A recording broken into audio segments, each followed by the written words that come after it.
सनननन सन सनननन जारे जारे जारे जारे पवन। ये बन गई मेरी रील। अब मैं करूँगी इसे अपलोड और बन जाऊंगी रील्स क्वीन। और उसके बाद बनाऊंगी गुलाबी साड़ी वाली रील। चलो अब जल्दी से माँ का ये शादी का लहंगा उतार देती हूँ, नहीं तो माँ फिर से मुझे चिल्लाएंगी। आरुषि ये सब बोल ही रही थी कि तभी उसकी माँ वहाँ पर आ जाती है और बोलती है, अरे ये क्या, तूने अब मेरा लहंगा निकाल लिया। जब देखो कभी साड़ी तो कभी लहंगा निकाल कर रील बनाती रहती है। चल अब जल्दी से इसे उतार कर वापस रख दे, नहीं तो ये खराब हो जाएगा। अरे माँ आपको नहीं पता, आजकल नया अशोक का ट्रेंड चल रहा है। उसमें सभी लोग दुल्हन की तरह तैयार होकर रील बनाते हैं, तो इसीलिए मैंने आपका लहंगा पहना। बस यही रील बनाकर फोन के आगे 10 तरह के मुंह बनाने आते हैं, लेकिन एक कप चाय तक बनानी नहीं आती तुझे। तेरी शक्ल देखकर तेरे ससुराल वाले अपना पेट भरेंगे क्या? अरे माँ क्या हुआ, खाना बनाने के लिए एक नौकरानी भी तो आ सकती है ना। अरे शर्म कर ले, शादी है 2 दिन में तेरी, तुझे तो खाना भी तक बनाना नहीं आता। चल मेरे साथ, तुझे खाना बनाना सिखाऊं। और हाँ रुक जरा, कुछ है तेरे लिए। ये ले पकड़ अपने शादी का लहंगा, अब इसे संभाल कर रख दे। अरे वाह माँ, मेरा लहंगा आ गया। ये तो वही लहंगा है जिसे पहनने के लिए मैं कब से बेकर आ थी। आखिरकार आपने मेरे लिए लहंगा बनवा ही लिया। अब एक स्पेशल सीरियल इस पर भी बनाऊंगी। अरे नालायक, अभी से मत पहनना ये लहंगा, अभी से खराब हो जाएगा। नहीं तो ये तेरी शादी के लिए है ना कि रील बनाने के लिए? अरे माँ आपने वो गाना सुना नहीं है क्या? ये मेरा लहंगा बड़ा है महंगा, इससे न हाथ लगा। तभी गहना लहंगा बदलवा कर आरुषि को पकड़कर उसे किचन में लाती है और कहती है, जब देखो तब ड्रामे करती रहती है। चल अब चुपचाप से खाना बना और रील वील का चक्कर छोड़ दे, समझी? नहीं मुझे नहीं सीखना माँ। चल दाल बना और उसमें हल्का सा नमक और हल्दी डाल। तभी आरुषि दाल में नमक और हल्दी डालती है और गैस पर रख देती है। माँ मैंने दाल रख दी। अब कुछ देर में 2-3 सीटियाँ आएंगी और ये दाल पक जाएगी। चल अब मैं कपड़े धोने के लिए जा रही हूँ।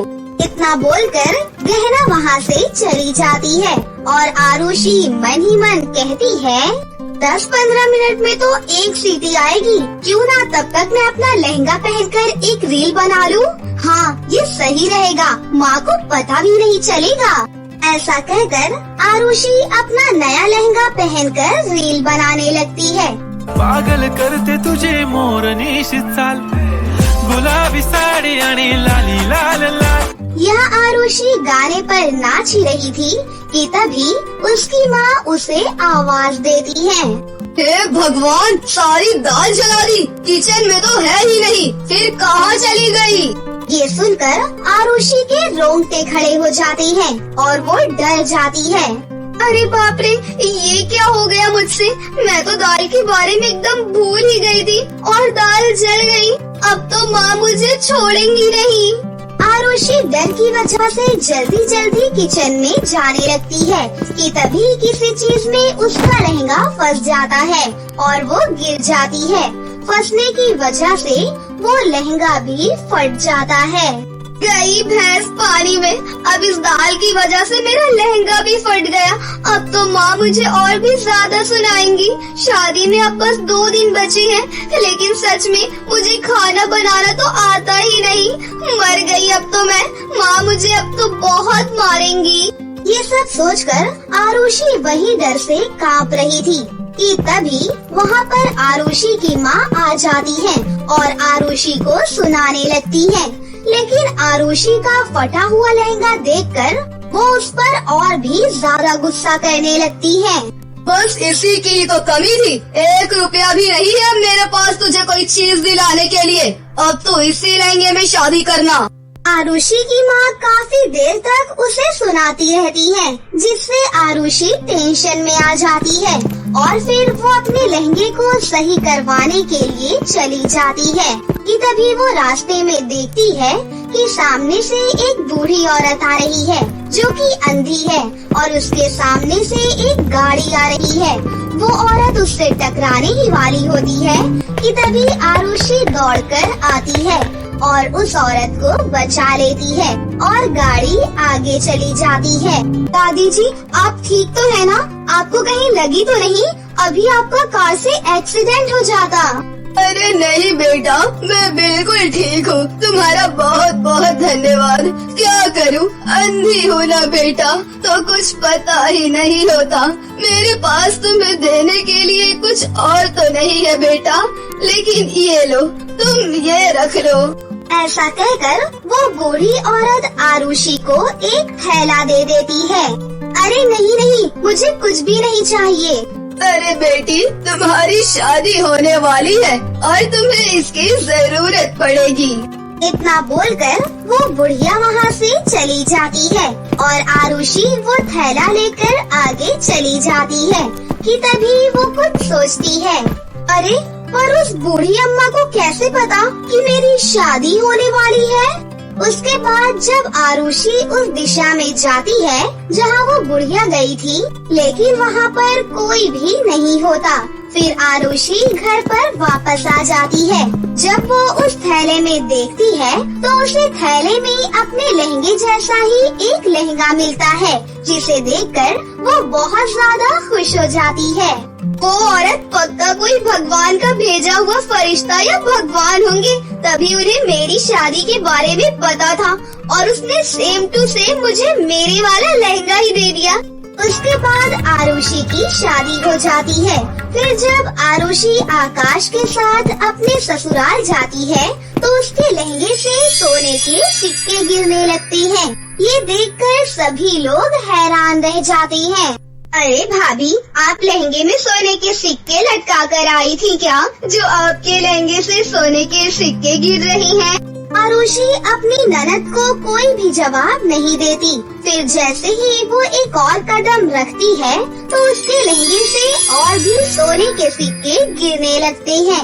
ये देखकर आकाश कहता है, आरुषि, मैं जानता हूँ कि तुम्हें लहंगे का बहुत शौक है। कहीं तुमने अपने लहंगे में सोने के सिक्के तो नहीं लगवा दिए जो एक एक करके ये गिर रहे हैं? अरे नहीं आकाश, ऐसा कुछ भी नहीं है। पता नहीं ये कहाँ से गिर रहे हैं। वही तो मैं कह रही हूँ, लगता है कि हमारे घर में लक्ष्मी प्रकट हुई है, जिसके हर कदम से सोने के सिक्के बरस रहे हैं। ये सब देखकर आरुषि सोच में पड़ जाती है और मन ही मन कहती है, ये क्या हो रहा है? कहीं ये सब इस लहंगे की वजह से तो नहीं है? लगता है ये लहंगा जादुई है, इसीलिए ये सब हो रहा है। अरे हमारी बहू ने तो आते ही हमें अमीर बना दिया। मेरी बहू से कोई भी काम नहीं करवाएगा। मेरी बहू एकदम से रानी बन के रहेगी। ये सब सुनकर आरुषि मन ही मन कहती है, मैं तो उससे बिल्कुल ही बच गई, जो मुझे बिल्कुल भी नहीं आता था। इस लहंगे ने तो कमाल ही कर दिया। अब मुझे कभी भी खाना नहीं बनाना पड़ेगा। फिर आरुषि अपनी सास से कहती है, ठीक है माँ जी। अरे वाह मेरी जान, तूने तो आते ही सबका दिल जीत लिया। तुम्हें तो कोई काम नहीं करना पड़ेगा। मैंने कहा था ना, तुम्हें रानी बनाकर रखूंगा। अरे रानी तो मैं खुद की वजह से बनकर रहूंगी। अरे शादी तो मुझसे ही करी है ना। अरे अब लड़ना बंद करो और अपने कमरे में जाओ। फिर क्या, उस दिन के बाद से आरुषि अपने पति और जादुई लहंगे के साथ हंसी खुशी से रहने लगती है। ललिता घबराई हुई थी क्योंकि उसकी बचपन की वो सहेली जिसने हमेशा उसकी मदद की थी, आज वो अपनी बेटी को छोड़कर इस दुनिया से जा रही थी। गंगा, गंगा, तू घबरा मत, तू बिल्कुल ठीक हो जाएगी। नहीं ललिता, मैं अब नहीं बच पाऊंगी। मैंने गौरी से तुम्हें फोन इसलिए ही करवाया है। ललिता, मेरी गौरी मेरे जाने के बाद इस दुनिया में बिल्कुल अकेली है। इसके लंबे कद के कारण कोई लड़का इससे शादी को हाँ भी नहीं कहता। पता नहीं मेरे जाने के बाद मेरी बच्ची से कौन शादी करेगा। गंगा, मेरे ऊपर तेरे बहुत एहसान है। तू चिंता मत कर, गौरी मेरे घर की बहू बनेगी। मैं अपने छोटे बेटे युवराज से गौरी की शादी करवाऊंगी। मैं वादा करती हूँ, पर तू बिल्कुल ठीक हो जाएगी गंगा। और देखना, हम दोनों सहेलियाँ मिलकर अपने बच्चों की शादी करेंगे। आप दोनों ही कैसी बातें कर रही हो? माँ, आपको कुछ भी नहीं होगा। आंटी जी, माँ को बोलिए ना कि ऐसी बातें ना करें। माँ, आंटी जी देखिए ना, माँ कुछ बोल नहीं रही है। डॉक्टर जल्दी आइए, गंगा कुछ बोल नहीं रही है। I'm sorry, she is no more. Aunty ji, मेरी माँ मुझे छोड़कर चली गई। मैं अब किसके सहारे जीऊंगी? किसे माँ बुलाऊंगी आंटी जी? गौरी, मेरी बच्ची, चुप हो जा। मैं भी तो तेरी माँ जैसी ही हूँ ना। आ मेरे कलेजे से लग जा मेरी बिटिया, चुप हो जा। गंगा, मैंने तुझसे जो वादा किया है वो मैं जरूर पूरा करूँगी। ललिता अपने पति को फोन पर सारी बात बताती है और अगले दिन की ट्रेन से गौरी को लेकर दिल्ली आ जाती है। माँ जी, ये आपकी चाय। ये लो गौरी, तुम भी चाय पी लो। ललिता, हमें युवराज से इस बारे में जल्दी बात करनी चाहिए। किस बारे में बात कर रही हो माँ जी? मेघा बहू, हम युवराज और गौरी की शादी के बारे में सोच रहे हैं। माँ जी, युवराज भैया कभी भी गौरी के साथ शादी के लिए नहीं मानेंगे। आपने देखा है, वो हद से भी ज्यादा लंबी है। हम सबके बीच में खड़ी होकर वो कितनी अजीब लगेगी। मेघा, तुम अपनी जुबान बंद रखो। मेरा युवराज मेरी बात को नहीं टालेगा। शाम को युवराज ऑफिस से जब आता है तो ललिता युवराज से बात करती है। माँ, आपने ये क्या कर दिया? उसकी कद काठी देखी है? कितनी लंबी है वो। इतनी लंबी लड़की से शादी करूँगा, मेरी हाइट भी उससे कम लगेगी। लोग मेरा मजाक उड़ाएंगे। युवराज, पहन ओढ़ कर गौरी बहुत सुंदर लगेगी। तू नहीं जानता, गौरी की माँ गंगा ने मेरी एक समय में बहुत मदद की थी, और फिर मेरे वचन का तू मान नहीं रखेगा?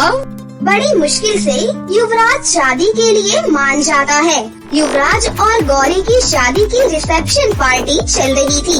उसके सभी दोस्त आए हुए थे। युवराज, इनसे मिलो, ये मेरी वाइफ अनीता है। चल यार, तेरे और भाभी जी के साथ एक फोटोग्राफ तो खिंचवा ही लेते हैं।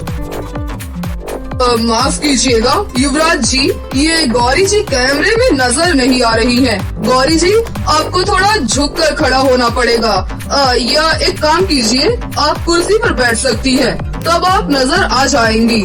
युवराज, मेरे दोस्त, अच्छा है, जब तुझे छत पर जाना हो तो बस भाभी जी को खड़ा कर देना है और उन पर चढ़कर सीधा छत पर पहुंच जाना है। सीढ़ी की भी जरूरत नहीं पड़ेगी भाई। तुम लोग एंजॉय करो, मैं अभी आता हूँ। युवराज गुस्से में अपनी माँ और पापा के पास जाता है। आप मेरे दोस्तों के बीच में मेरी इंसल्ट करवा रही हैं। गौरी की हाइट इतनी लंबी है कि सभी दोस्त मेरा मजाक उड़ा रहे हैं। वो कैमरे में भी फिट नहीं आ रही है। देवर जी, और मानिए माँ जी की बात को। मैंने तो पहले ही कहा था कि मेरी छोटी बहन सुहासिनी आपको बहुत पसंद करती है। आपको उससे शादी कर लेनी चाहिए, पर आपने तो मेरी बातों को सुना ही नहीं। इसीलिए आज आपको ये दिन देखना पड़ रहा है। मेघा बहू, ये कोई टाइम है ये सब बातें करने का? और युवराज, गौरी तुम्हारी पत्नी है, उसका मान सम्मान करना तुम्हारा फर्ज है। वो देखो, इस स्टेज पर बेचारी अकेली खड़ी है।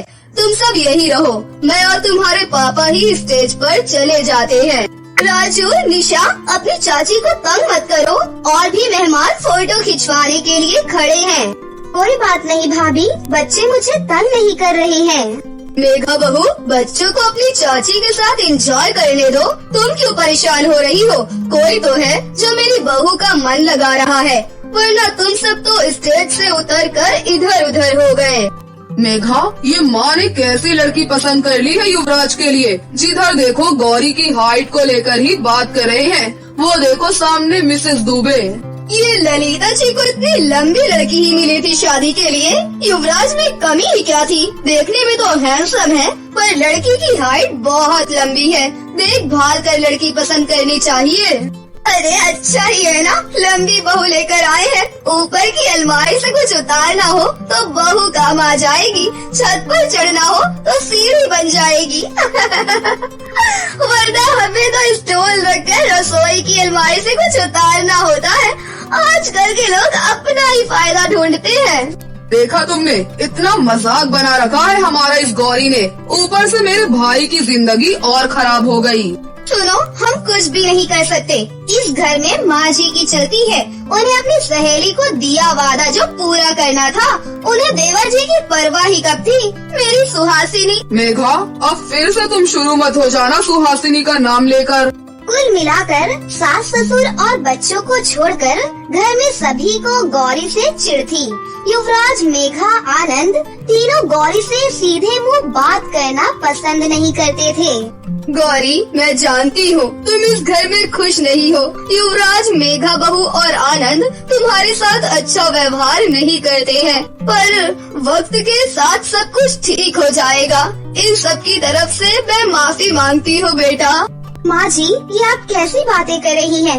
आप माफी मत मांगिए। आप नहीं होती तो पता नहीं मेरा क्या होता।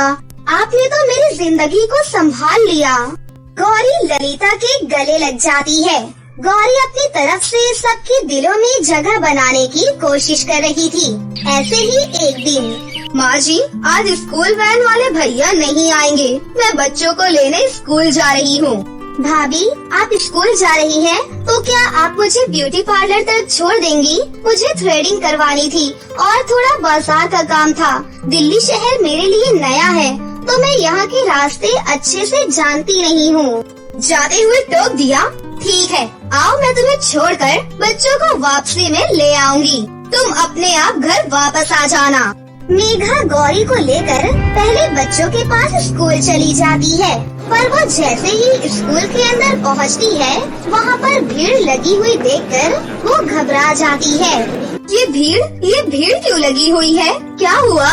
फर्स्ट फ्लोर पर एक छोटे बच्चे ने वॉशरूम की कुंडी लगा ली है और अब वो वॉशरूम की कुंडी नहीं खोल पा रहा है। वहाँ से आने का अब एक ही रास्ता है, खिड़की जो बालकनी की तरफ खुलती है, पर वहाँ पर जाने का कोई रास्ता नहीं है। अरे मेघा जी, आपका बेटा राजू ही तो वॉशरूम में बंद हो गया है। हम सब बहुत देर से परेशान हैं। ये लीजिए, निशा को आप पकड़िए, बहुत देर से रो रही है। फायर ब्रिगेड को बुलाया गया है, पर उन्हें आने में समय लगेगा और हमारे पास इतनी लंबी सीढ़ी नहीं है कि बच्चे को बालकनी से नीचे उतारा जाए। क्या मेरा राजू वॉशरूम में बंद हो गया है? अरे मेरे बच्चे को कोई बचा लो, वो रो रो कर परेशान हो रहा होगा। मैम, आपके स्कूल में इस वक्त जो भी सीढ़ी मौजूद है वो आप मुझे दे दीजिए। गौरी, तुम क्या करने वाली हो? मुझे कुछ भी समझ नहीं आ रहा। सभी टीचर्स और पेरेंट्स गौरी को देखते रह जाते हैं। गौरी एक सीढ़ी पर चढ़कर नीचे बालकनी में पहुंच जाती है। गौरी लंबी थी, इसलिए वो ऊंचाई पर चढ़कर बालकनी तक पहुंच गई और उसने किसी तरह से बालकनी की खिड़की खोलकर राजू को सुरक्षित निकाल लिया। स्कूल का स्टाफ और पेरेंट्स गौरी की बहुत तारीफ करते हैं। गौरी जी, आप सचमुच बहुत हिम्मत वाली है। मैं आज ही अपने स्कूल के सारे स्टाफ के साथ एक मीटिंग रखूंगी और ऐसी गलती दोबारा ना हो, इस बात का पूरा ध्यान रखा जाएगा। मेघा और गौरी बच्चों को लेकर घर आ जाते हैं। घर आकर मेघा घर वालों को सारी बात बताती है और वो गौरी से भी माफी मांगती है। गौरी, मुझे माफ कर दो। मैंने हमेशा तुम्हारी लंबाई का मजाक बनाया, पर आज तुम्हारी वजह से ही मेरे बच्चे की जान बची है। मुझे माफ कर देना। भाभी, प्लीज आप मत रोइए। देखिए, राजू बिल्कुल ठीक है। आनंद और युवराज गौरी को गलत बोलने पर शर्मिंदा थे और उस दिन के बाद से गौरी की लाइफ में सब कुछ ठीक हो जाता है और वो हंसी खुशी से अपनी जिंदगी जीने लगती है। सुजाता के आंगन में उसकी बौनी बहू अपने पति आरव का हाथ पकड़कर उसके साथ घर में आती है, जहाँ सुजाता उनका गृह प्रवेश करती है। तुम दोनों एक दूसरे के साथ बहुत अच्छे लग रहे हो। ऊपर वाला तुम्हारी जोड़ी को हमेशा सही सलामत रखे। आ जाओ बहू, घर के अंदर आओ, तुम्हारा घर में स्वागत है।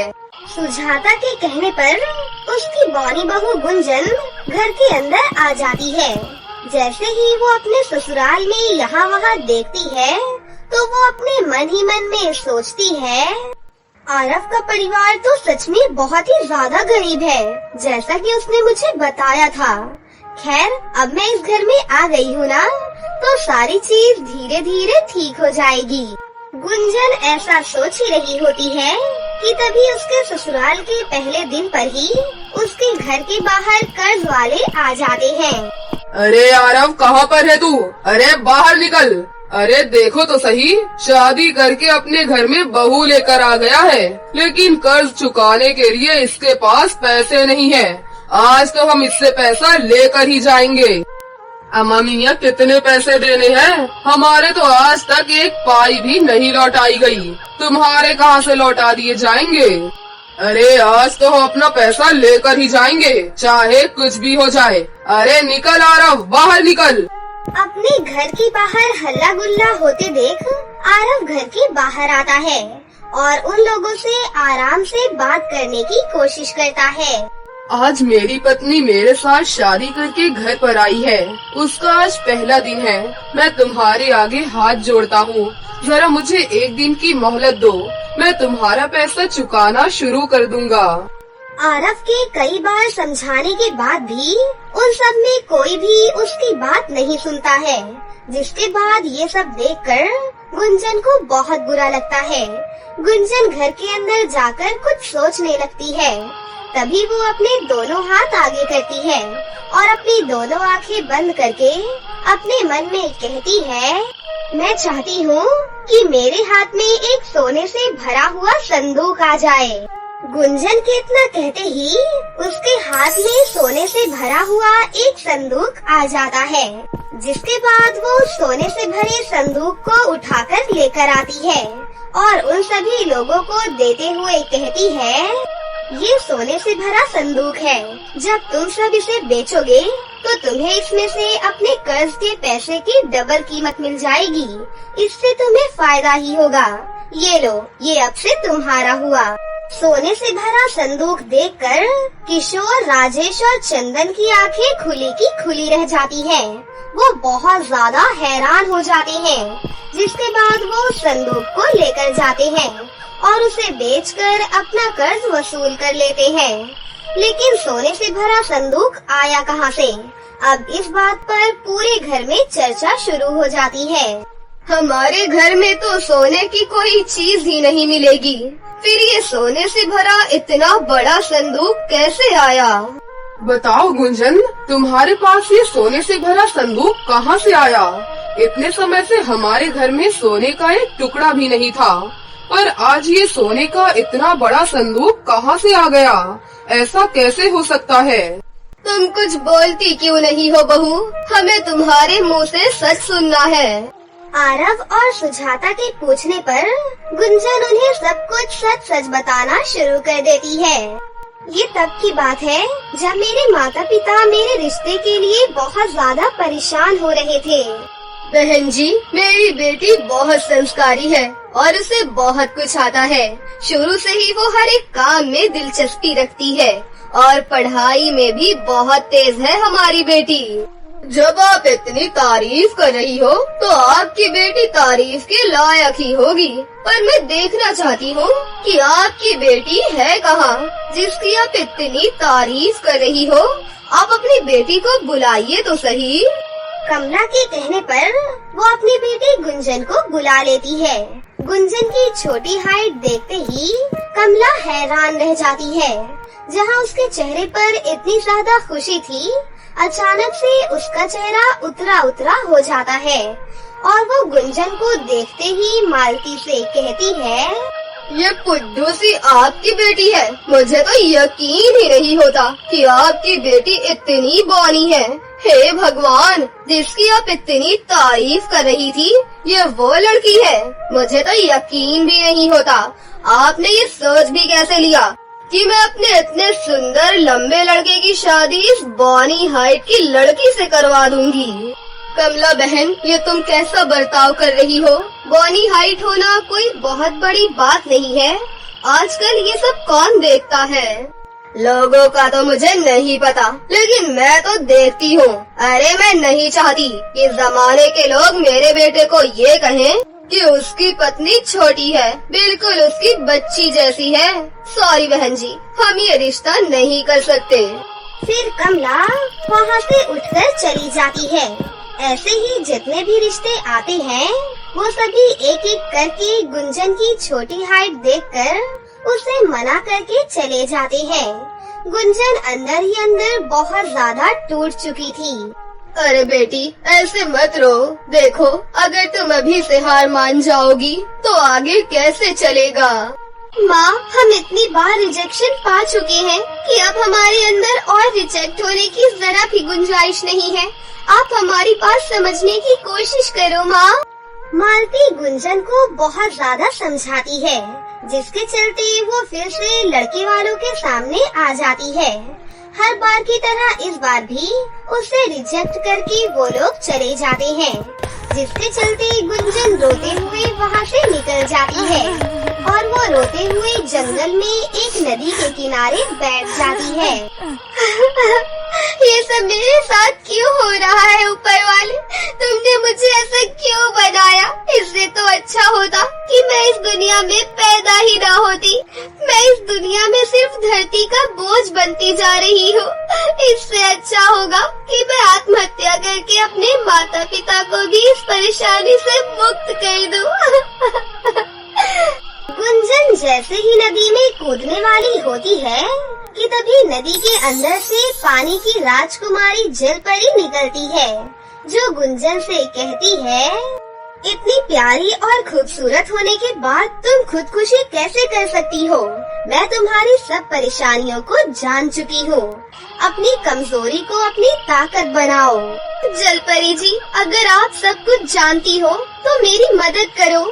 या तो मेरी हाइट लंबी कर दो या फिर कुछ ऐसा करो जिससे कि मेरी शादी हो जाए। तुम्हारी हाइट को तो मैं लंबा नहीं कर सकती, लेकिन मैं तुम्हें जादुई शक्तियाँ दे सकती हूँ। उन शक्तियों के बाद तुम जो भी चाहोगी और जैसा चाहोगी वैसा हो जाएगा। बस तुम्हारी हाइट लंबी नहीं होगी। ऐसा कहने के बाद पानी की जलपरी गुंजन को जादुई शक्तियाँ दे देती है, जिसके बाद वो वहाँ से गायब हो जाती है। उसके जाने के बाद गुंजन अपनी जादुई शक्तियों का इस्तेमाल करने की कोशिश करती है। जैसा कि जलपरी ने कहा था, क्या मेरे अंदर अब सचमुच जादुई शक्तियाँ आ गई हैं?